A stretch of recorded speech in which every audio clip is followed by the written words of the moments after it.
तो जो आज हम लोग जो प्रथम नियम अपन ने पढ़ा था न्यूटन का पहला नियम, और जो न्यूटन का पहला नियम था वो क्या कह रहा था कि यदि कोई वस्तु स्थिर अवस्था में है तो क्या रहेगी, स्थिर ही रहेगी जब तक कि उस पर कोई बाह्य बल लगा के उसकी स्थिति में परिवर्तन ना कर दिया जाए।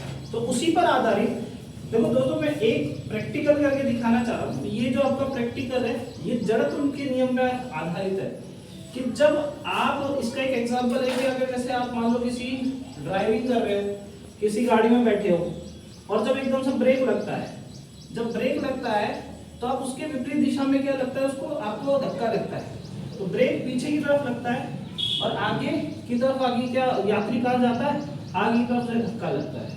तो जो ये प्रैक्टिकल है वो यही बताता है जड़त्व के नियम को कि जब मैं इस चाकू में इसको आलू को ऐसे डालता हूँ तो देखिए ये जब मैं इसे झटकाता हूँ, जब मैं इसे ऊपर से क्या करूँगा, झटकाऊंगा तो ये ऊपर की तरफ खिसकेगा। देखो इसे जब मैं झटका रहा हूँ तो ये धीरे धीरे क्या कर रहा है, ऊपर की तरफ खिसकेगा। ये कहाँ की तरफ खिसक रहा है, ऊपर की तरफ खिसकेगा। और इसमें झटका कहाँ रहा हूँ, नीचे की तरफ झटका रहा हूँ। मैं इसे झटका कहाँ रहा हूँ, नीचे की तरफ। जैसे ही मैं इधर बल लगाता हूँ तो उसके कारण क्या करता है, ये ऊपर की तरफ आ जाता है, विपरीत दिशा में आ जाता है।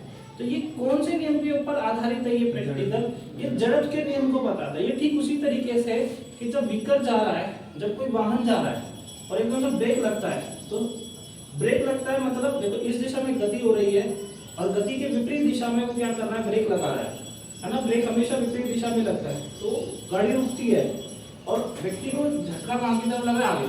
तो बल लग रहा है यहाँ और झटका लग रहा है उसके विपरीत दिशा में। तो ये भी इस नियम पर आधारित है आपके प्रथम नियम पे।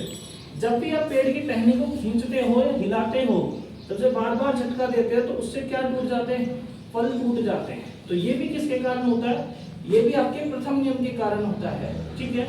और अगर तीसरी बात की जाए कि और कौन सा, तो जैसे आपने देखा होगा कि किसी आप कंबल को झटका रहे हो, ये कंबल को आप किसी डंडे से पीटते हो, तो जब उसे डंडे से पीटते हो तो उसमें से धूल के कण क्या होने लग जाते हैं, निकलने लग जाते हैं। आपने देखा होगा कि आपकी कोई जैसे दरी होगी, चादर होगी या कंबल होगा, और जब आप उसे किससे पीट रहे हो, डंडे से पीटते हो, तो उसमें से क्या निकलते हैं, धूल निकलने लग जाती है।